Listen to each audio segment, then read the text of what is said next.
Waalaikumsalam. Ya, silakan. Ya, Mari Bu. terima kasih, Pak. Gimana? Sehat Bu? Alhamdulillah, sehat Pak. Gimana Bapak? Alhamdulillah. Coba atensi. Kini hadir bersama kami Kepala Balai Disabilitas Yataguna Bapak Sudarso. 2 tahun masa kepemimpinan Bapak begitu banyak dinamika. Bagaimana Bapak menyikapi? Nah, perubahan ini membawa konsekuensi terhadap perubahan-perubahan program, kegiatan, dan aktivitas-aktivitas dalam proses rehabilitasi. Tentunya setiap perubahan akan memungkinkan terjadinya pro dan kontra ya, dalam dinamika kehidupan berorganisasi. Nah, itu ya yang selalu saya sadari, sehingga dinamika itu sangat terlihat dilihat.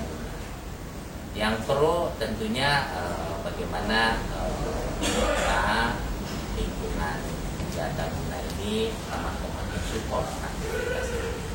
Tapi bagi yang kontra tentunya juga ini menjadi energi bagi mereka untuk menolak perubahan itu. Nah, menyikapi hal demikian, maka saya mencoba memahami dulu situasi kondisinya, memetakan dulu siapa yang pro dan siapa yang kontra. Terus bagaimana kita bisa memperbesar yang pro, mengurangi yang kontra. Nah, komitmen-komitmen yang harus dibangun adalah bagaimana kita menguatkan posisi organisasi tentunya. Karena kita tidak akan bisa melayani dengan sebaik-baiknya kalau posisi organisasi belum kuat, belum mengakar dan sebagainya. Itu yang kami lakukan. Bagi yang kontra, tentunya ya saya selaku pimpinan di sini ya berusaha untuk memberikan pemahaman, baik itu dari sisi proses layanan itu sendiri maupun dari sisi bagaimana perubahan itu bisa dipahami oleh beberapa pihak. Itu yang kami coba lakukan, sehingga bagi saya pro dan kontra atau dinamika ada yang demo dan sebagainya sesuatu yang biasa yang harus saya hadapi. Memimpin itu kan tidak terlepas dari sebuah kebijakan. Bagaimana Bapak menyikapi arah dan kebijakan untuk Balai Yataguna ini? Baik, perubahan struktur organisasi dari Panti menjadi Balai tentunya mengubah arah dan kebijakan dalam implementasi. Jadi kami khususnya baru masuk di Yataguna, terus mencoba memahami arah kebijakan. Juga ada istilahnya pengembangan program rehabilitasi sosial progres. Ini yang didorong sehingga keluar beberapa peraturan-peraturan terbaru dari Undang-Undang 8 2016 sampai peraturan pemerintah 52 tahun 2019 dan turunannya Permensos terkait dengan itu. Nah, kebijakan-kebijakan ini tentunya yang pertama harus dipahami dulu. Yang kedua, bagaimana kita mencoba mengimplementasinya dalam situasi yang sedang berubah itu. Dengan demikian maka upaya-upaya yang saya lakukan, bagaimana kebijakan yang berubah itu dapat diimplementasikan. Yang kedua, memetakan tadi yang pro dan kontra ini kira-kira seperti apa. Nah, kami tetap kembali kepada prosedur yang harus dilakukan. Kalau kita di Yataguna itu kan kita tidak lepas dari proses bisnis dalam hal ini praktek pekerjaan sosial. Maka itu yang mendasari bagaimana kita bisa menjalankan layanan rehabilitasi ini sesuai dengan praktek pekerjaan sosialnya. Ya, tentunya sekarang ada terbit undang-undang ya 14/2019 ya yang terkait dengan kerja sosial. Nah, itu juga mendasari penguatan untuk layanan prakteknya. Pengembangan terus dilakukan dengan sekarang karena balai adalah sewindo atau lini terdepan dalam menjalani, kalau dalam prakteknya itu direct services, maka penguatan program rehabilitasi sosial itu dibalik menjadi atensi, asistensi rehabilitasi sosial, karena kita melayani langsung dengan masyarakat. Nah, itulah yang kita terus mencoba memahami bagaimana implementasi di lapangan, bagaimana peran fungsi tugas wiataguna, ya bagaimana kami khususnya bisa menjalankan atensi itu. Di tahun 2020 begitu banyak bantuan sosial yang disalurkan. Untuk tahun ini, apakah ada penyaluran bansos lagi? Ya, baik, terima kasih. Jadi tahun 2020 sebuah momentum yang luar biasa ya, dengan munculnya pandemi COVID-19, sehingga bansos sebagai instrumen untuk menjaga stabilitas ekonomi masyarakat di bawah yang rentan, termasuk dalam hal ini juga disabilitas, tentunya harus dijaga. Nah, inilah maka di tahun 2020 meluncur bansos. Memasuki 2021 memang ada arah perubahan kebijakan, di mana bansos itu tidak lagi menjadi kegiatan dalam rehabilitasi sosial. Nah, seluruh bansos itu difokuskan pada Direktorat Jenderal Perlindungan dan Jaminan Sosial atau Direktorat Penanganan Fakir Miskin dan seterusnya. Nah, ini yang tentunya bagaimana kita bisa menyikapi perubahan kebijakan ini di lapangan, karena masyarakat tahunya ada bansos dan sebagainya. Nah, memang kita tidak bisa lepas dari proses pemberdayaan ekonominya. Jadi kita di rehabilitasi juga ada salah satu kegiatan yang bagaimana kita melakukan pelatihan vokasi dan pengembangan kewirausahaannya. Nah, titik itulah yang kita coba masuk untuk proses pemberdayaan disabilitas, khususnya sensorik neural. Untuk memastikan di tahun 2020 kalau memang ada masyarakat khususnya disabilitas ini memerlukan bantuan, kita tentunya mengadvokasi kebutuhan-kebutuhan itu bisa terpenuhi melalui rujukan terhadap program-program yang lainnya. Misal kalau butuh sembako, kan ada program sembako, butuh dana bantuan tertentu juga ada, apakah itu bantuan sosial tunai dan sebagainya. Maka bagaimana kita bisa mengadvokasi, memastikan para penyandang disabilitas ini memenuhi syarat-syarat program yang saya sebutkan tadi.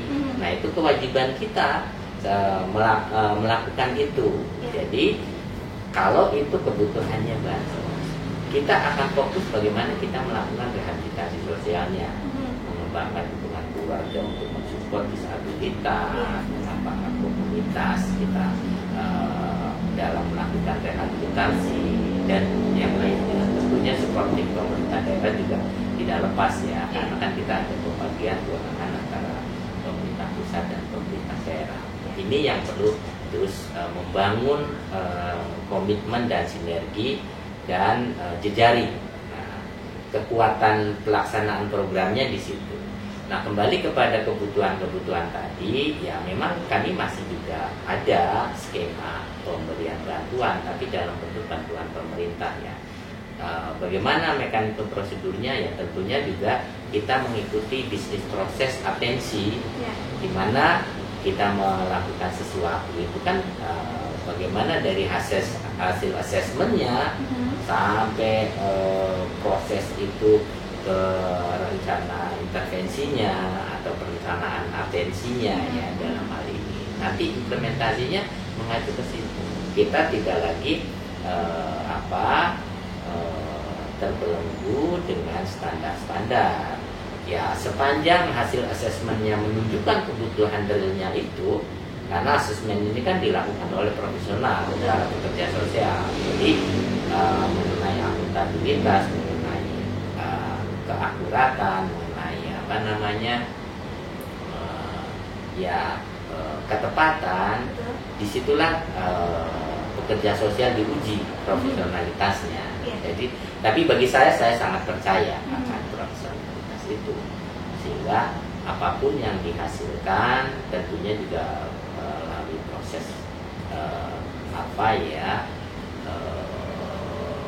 komunikasi, case conference untuk memastikan agar apa yang kita lakukan, baik itu proses rehabilitasi, pelayanannya, maupun proses dukungan dalam bentuk bantuan-bantuan pemerintah yang bisa dilakukan menjadi tepat sasaran, tepat jumlahnya sesuai kebutuhannya, tepat waktunya, tepat administrasinya. Ya. Sebagai balai rehabilitasi tidak lepas dari sarana dan prasarana. Apa yang disiapkan untuk tahun 2021? Baik, terima kasih. Jadi saya memahami balai ini cukup lama ya, berdiri tahun 1901. Wow. Saya juga melihat sarana prasarana ini juga sudah sangat lama ya, belum diperbaiki ya, Pak. dan sebagainya. Iya. Maka kami terus mencoba untuk memperbaiki sarana prasarana itu. Ya, alhamdulillah dapat dukungan ya dari pusat, dari pimpinan, dari Direktorat Jenderal. Maka kita akan memperbaiki beberapa sarana. Tentunya sarana prasarana ini pun juga tidak bisa sekaligus karena butuh anggaran yang luar biasa. Bertahap ya, Pak. Maka kita akan lakukan secara bertahap. Di tahun 2021 ini yang kita akan coba untuk memperbaiki sarana vokasi dan terapi-terapi, sehingga kita akan lebih modern ya dengan sarana terbarunya. Mudah-mudahan dengan perbaikan sarana juga bisa meningkatkan kualitas layanan, khususnya layanan rehabilitasi. Itu nanti akan berangsur. Kita juga mesti perbaiki sarana, misalnya asrama anak-anak dan seterusnya. Kondisinya juga sudah luar biasa ya. Kita memang harus sudah diperbaiki terus bertahap, sehingga di akhir perbaikan sarana ini kita bisa memperlihatkan sebuah lingkungan layanan rehabilitasi yang betul-betul memenuhi standar layanan yang terbaik. Iya. Nyaman ya, Pak, sejuk, banyak pohon hijau. Ini juga kayaknya gaya bangunan Art Deco gitu ya. Tahun 1901 berarti. Bapak nyaman sekali ya tinggal di sini, Pak. Udaranya sejuk, masih banyak tanaman hijaunya. Ini model apa sih, Pak? Mungkin. Ya, kalau saya sih melihat ini bangunan masih bangunan Belanda. Tentunya juga di arsitektur Eropa yang digunakan untuk membangun gedung ini. Yeah. Karena saya melihat dari data yang kebetulan juga ada, saya itu dibangun tahun 31. Wow. Iya, tapi kan kalau misalnya kita sekarang 2001 kan hampir berapa itu? 90 ya. Iya, 90 tahun lah. Iya. Ya, hampir 90 tahun. Jadi ini yang kita memang saya juga merasa nyaman. Nyaman, Pak. Di sini. Yang kedua juga saya kira bangunan ini juga perlu dipertahankan untuk tetap sebagai ikon yang ada di Arjuna, ini sebagai pengingat kita ini sudah cukup lama melayani disabilitas. Iya. Sebagai seorang pemimpin yang memimpin Balai Disabilitas Siataguna yang begitu besar ini, tentu banyak kesibukannya. Bagaimana Bapak membagi waktu untuk urusan pekerjaan dan keluarga? Ya, saya sih melihat ya di Wiataguna ini memang benar ya apa yang tadi disampaikan, cukup juga ada kesibukan. Iya. Tetapi kalau kami membandingkan dengan tugas kami sebelumnya sih, ya masih cukup banyak waktu untuk keluarga dan sebagainya, apalagi dengan di sini keluarga juga bisa ikut tinggal, sehingga itu bagian daripada kondisi-kondisi yang kita bisa manfaatkan untuk meningkatkan kualitas komunikasi di dalam rumah. Bapak, ini masih hitungan awal tahun nih, 2021. Apa resolusi Bapak dalam memimpin Balai Disabilitas Wiataguna? Oke, memasuki 2021 tentunya dengan beban pekerjaan yang lebih dibanding 2020 dengan situasi COVID yang masih berlangsung. Kita nggak tahu sampai kapan ya. Maka kami memasuki 2021 tegaskan dengan Wiataguna Empati. Apa itu Pak? Ya, jadi Wiataguna Empati ini kita ingin membangun kesadaran semua teman-teman dan sebagainya untuk melayani itu secara energik. Jadi walaupun situasinya COVID dan sebagainya banyak tantangan, kita harus semangat, harus energi. Jadi dengan semangat ini kita tetap bisa melakukan banyak hal. Nah, yang kedua juga kita harus modern di dalam pelayanan. Artinya bahwa kita tidak boleh juga ketinggalan dengan teknologi, informasi, pengetahuan dan sebagainya yang terbaru untuk memberikan layanan. Jadi teman-teman di Wiataguna dituntut untuk terus meningkatkan ilmu pengetahuan. Maka kami buka ruang yang cukup bagi ada yang ingin, saya mau melanjutkan sekolah, kami persilahkan. Yang mau ikut diklat, kami dorong. Ini sebagai upaya kami membangun layanan yang modern. Yang berikutnya kita juga dalam menjalankan kegiatan, karena kan berkaitan juga kegiatan-kegiatan ini melayani disabilitas ya harus profesional. Ya, jadi apa profesionalitas ya tentunya didasari oleh profesi-profesi tertentu dalam hal ini dan juga profesi utama dalam layanan kan pekerja sosial. Tentunya para pekerja sosial itu harus terus meningkatkan profesionalitasnya. Yang berikut juga kita harus akuntabel, karena kan setiap kegiatan ini kan ujungnya adalah akuntabilitas yang dituntut, karena kita menggunakan anggaran negara dan sebagainya. Maka apa yang kita lakukan betul-betul bisa dipertanggungjawabkan. Yang berikutnya kita juga membangun transparansi. Jadi, nah ini yang kita ingin juga sampaikan. Misalnya target-target tahun 2021 ada 2.980 ya, kita sampaikan kepada masyarakat khususnya calon penerima pelayanan bahwa kami punya kegiatan yang targetnya cukup banyak. Nah ini kan tanpa siapapun bisa mengakses tentunya dengan sesuai dengan kriteria yang ditetapkan. Yang berikutnya ya kita harus inovatif.